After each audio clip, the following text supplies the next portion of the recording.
He was a larger than life personality at TSN for almost 40 years. He's been nominated for 2 Gemini Awards, but his passion is having an open conversation about mental health. In 2016, he started Sick, Not Weak.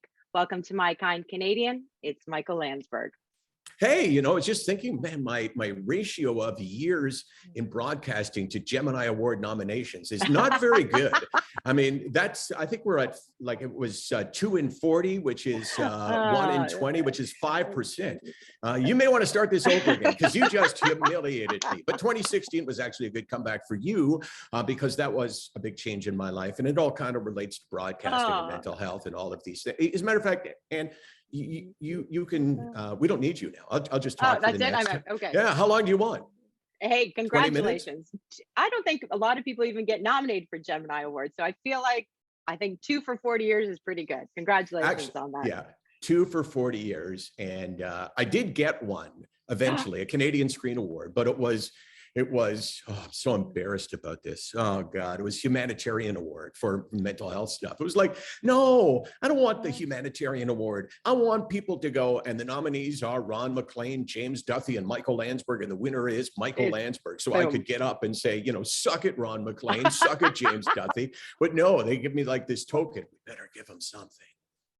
Well, I think you would have won it all. So my vote is in for you. So congratulations on that. So a few months ago, I spoke to Jen Hedger, a good friend of yours, and she was really candid and open about her struggle with depression.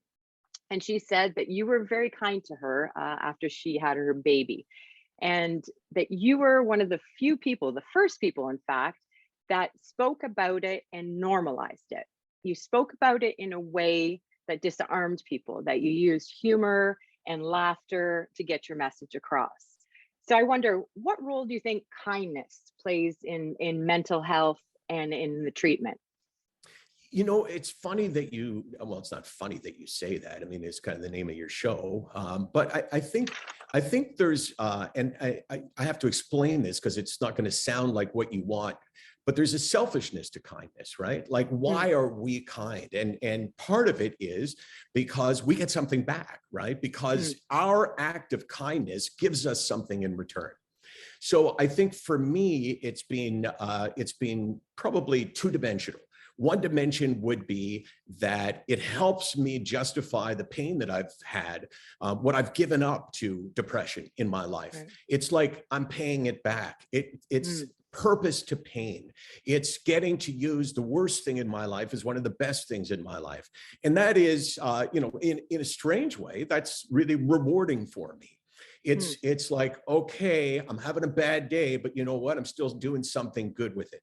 And then there's when you give without any intention whatsoever of getting, you do get. When you give, you get. So there's a reward that being kind gives us that I think becomes addicting. It's like you do something and you feel good about it, and you feel good about yourself, and you feel good about your place on this earth. For me, as you said, I talked almost exclusively about sports until 2009 when I started talking about mental health.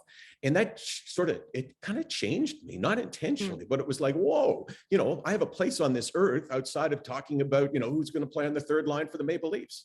And that I think has given me way more of a life, way more dimension to my life. It's broadened me. It's made the experience of living so much better. And that was not my intention. My intention was not the first day when I started speaking about this. It was just by chance. I had no idea that it would make a difference in people's lives. A huge difference. A huge difference. I guess so. But, it's also, like with me, this is not, there's ways to save a life. And this is not like me saying, look, I've saved lives. Like, I'm not boasting. As a matter of fact, it's the opposite when you hear my explanation for it. At times when you save a life, you have to risk something, right? Someone is drowning and you dive in the water and you run the risk of being pulled under. That's not what this is. for me, even though it can be life-saving and life-changing for others. For me, it's the easiest thing in the world. I never, ever hesitated to look into the camera and say, wow, you know, I've been suffering from depression. This was back in 2009. I've been suffering from depression for 12 years. You know, I've done hundreds of these shows feeling like I had nothing to offer the world, feeling like nothing was joyous for me.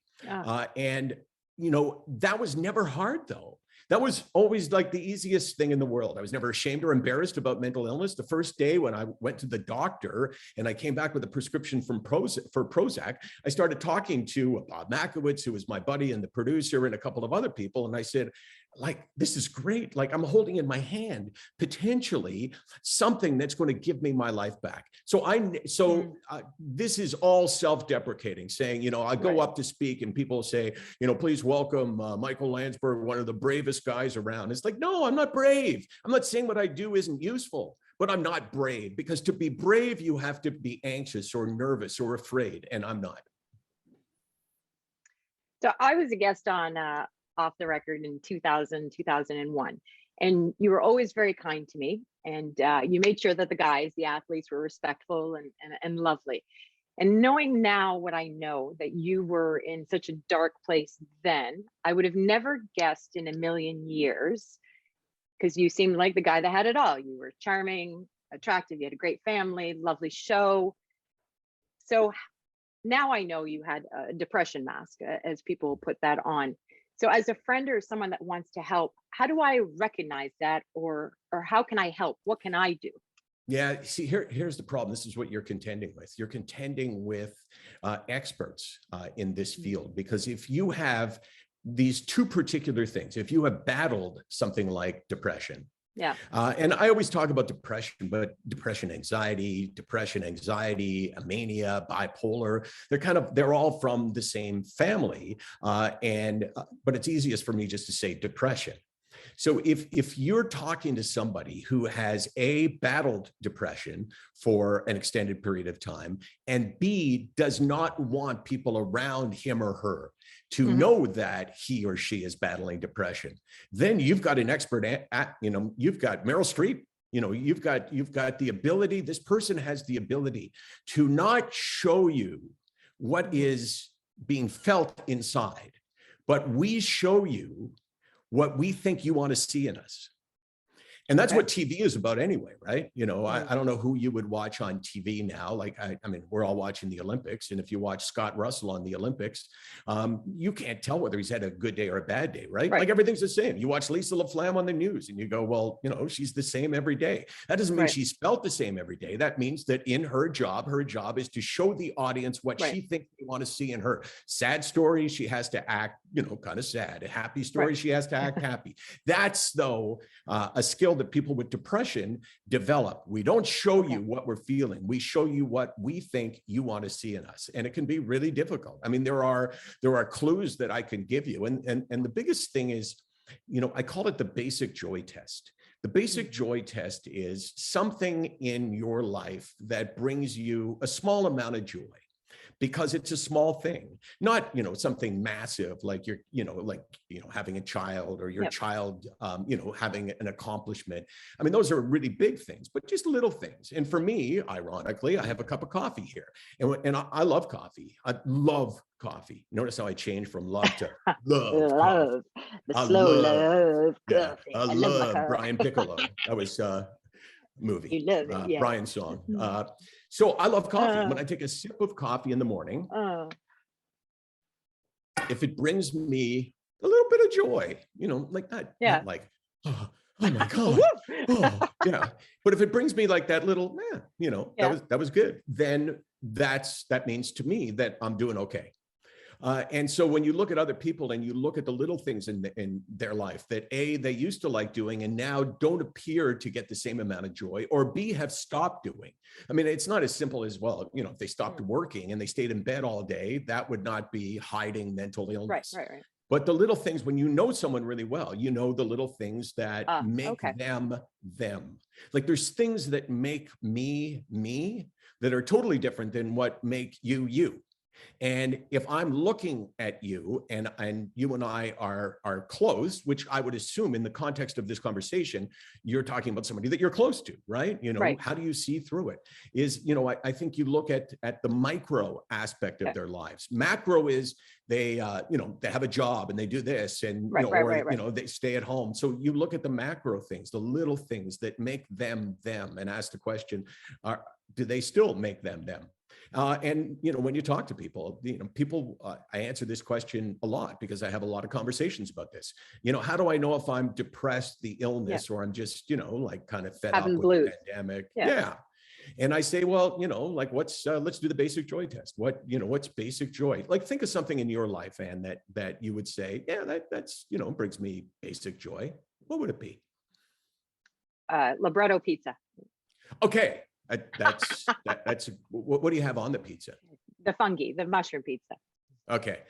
So, you know, you take my kids, right? That no, was the right answer. but no, actually the kids is the wrong answer because we're looking for something small, right? Right. Okay. You know, and something that's particular. So you take a bite of that piece of pizza and, you know, does that bring you that little bit of joy? That it used to. So I'll say to people, you know, like when was the last time you felt basic joy? If the answer is 2 years ago, then you should explore this. But if you say, well, you know, like my dad died, I guess 2 weeks ago, and he was 91 and he got COVID and you know, it was kind of a blessing at the end. But this is one of the most important lessons I can teach people about depression is this. My dad dying makes me sad, but it does not make me depressed. And there has to be in your brain, if you're trying to figure out, you know, am I depressed or am I just going through a bad time? Right. Like for me in my brain, it's like I started talking Italian there. For me in my brain, it's like there's two different halves. You know, it's funny though. I like going off topic because I think it's kind of cool. I love it too. Yeah, when you take a bite of the pizza or whatever it is. So I say to people, okay, well, let's just go look at your life, and you don't have to say it out loud, but you need to answer to yourself the little things that brought you joy. When was the last time you just felt like basic joy? Like think back to your past. When was the last time? I mean, last night we had chicken wings for dinner from Duff's and they were good. And I kind of went, yeah, that was good. But when I've been depressed, I wouldn't say that. So Jen Hedger explained it similar to what you just said. It's the inability to feel joy, and then it drains your self-esteem. It does two things, right? So, and that's interesting because to your point, if it doesn't bring you that little bit of joy, then the bells should go off, right? Yeah, for sure. I mean, I don't want to call Jen out, but she stole that. Okay, she credited you with everything. Well, she doesn't, you know, but then when you credit with everything, you credit with nothing. She needed to say, Michael talks about 4 aspects of depression. Obviously, I'm totally killing. I mean, or kidding. You know, like obviously, I love Jen, right? And if I mean, she would have experienced this because we all do. One of the most powerful things a guy like me can say is, I'm going to tell you what depression feels like to me. And I almost guarantee you will have experienced it, maybe in a different way because your life is different than mine. Number one, loss of the ability to experience joy. It's not that we don't have good things in our life. You can win the lottery and be depressed. It doesn't make you feel joy. It makes you feel comfort about your future. There's a difference. Number 2, loss of self-esteem. We go from believing in ourselves, in the case of me, to thinking we have nothing to offer. I'll be looking into the green light on my camera, talking to you on a bad day, and I'll be thinking to myself, why am I doing this? Or Anne's thinking to herself, this is what I would think, that you're thinking, wow, you know, when I met that guy, he was pretty good at this and now he sucks, man. And we all experience that, but we don't talk about loss of self-esteem because all of us want the world to believe that we're really confident. And 2 other things, this feeling of hopelessness, this sense of, I'm never getting better. Like one of the reasons why people take their own lives is the pain that they're in. And the belief that there's no hope, that pain will ever end. The belief, because it's like the pessimistic illness, depression, it makes us believe nothing but bad things will happen to us. And this sense of hopelessness can be devastating. And number 4 is loneliness. We all think that I'm the only one. Only one. Like because you look at other people and you think to yourself, oh my gosh, they have it all together, right? On social media, no one posts a picture of themselves on Twitter and says, I'm a loser and, I offer nothing to the world. I mean, maybe some do, but most people you look and you think, oh, they got it together. I'm the only one. So then I feel then we come back to having to speak about it and be open about it, to know that you can have a picture perfect social media and have some issues. Can both coexist? Yeah, well, sure. Because, we, in social media, for instance, we don't have to portray all of us. I mean, I happen to in a lot of ways because I talk about the negative. But, I think that it's really important. See, it's funny how our perception of people, our perception of ourselves and our fear, for instance, of being perceived as weak or being perceived as lacking self-esteem. We all think that, oh my gosh, that would be terrible. I don't want people to think I'm weak.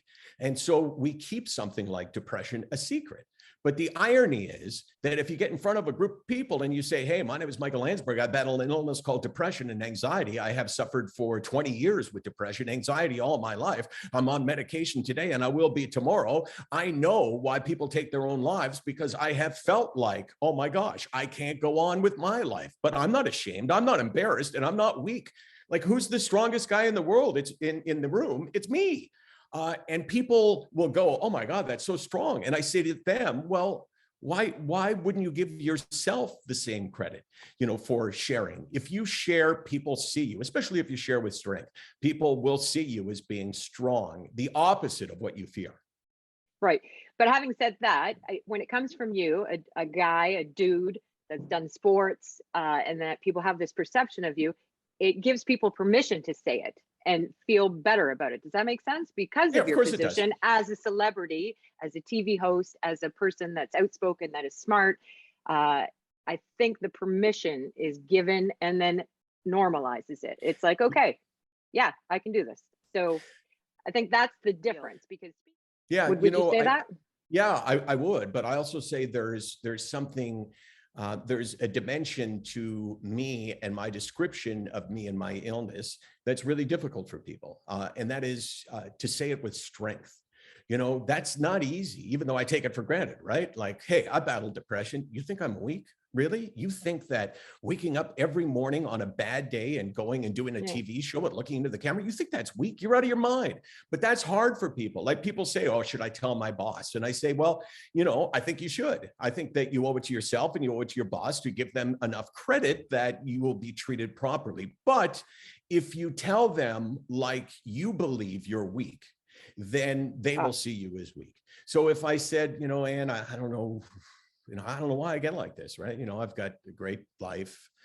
I don't know. Like, I shouldn't feel this way, but sometimes I do. I know it's my fault. I mean, that sounds like weakness, but got it. I also have to understand that not everyone can do. Is there yet? Yes. Hasn't worked up to them. Yeah. That's another thing. And your partnership with Bell, amazing. 12th annual. It's the largest commitment to mental health in Canada. And you are a collaborator on it. And I know it stands on 4 pillars. Tell me what this does for the mental health, I guess, let's call it a movement. It's funny. Well, I find it funny. I'm not sure Bell finds it that funny, but there has been a lot of blowback, to Bell over the last while. And I defend, I don't even work for Bell anymore, right? So it's not like, I got to toe the party line. But people will say, oh, they do it one day a year, big deal. And I always say, well, like, why don't you point at the companies that do it 0 days a year? Like, why would you say one's not enough when they're the only ones that are really doing it? And they get their message out there and it's so great for their image. I go, who cares? They make the topic. The effort. And they make the topic more acceptable to talk about. See, I'm of the belief that, especially like within the family, how old are your kids? 11 and 13. 11 and 13. You are getting to the age where I think it's your responsibility to talk about mental health to your kids. And this is the toughest thing to say, but you need to talk about suicide because the second leading cause of death for your kids through their teens is going to be suicide. Wow. If your kids are going to battle a serious illness, chances are it's going to be a mental illness. But that's the thing we leave off. We don't talk about it. So Bell, let's talk is a good thing because it is a conversation starter. The responsibility, though, is on the part of parents to continue this discussion. So no, it's not perfect. You know, if it was 24 hours a day, 365 days a year, it would be a lot better. But one day is still better than no day. So Michael, thank you so much for sharing your personal journey through anxiety and depression and creating an open, judgment-free space that people feel less lonely, where change is hope. And this is where entertainment and charity meet.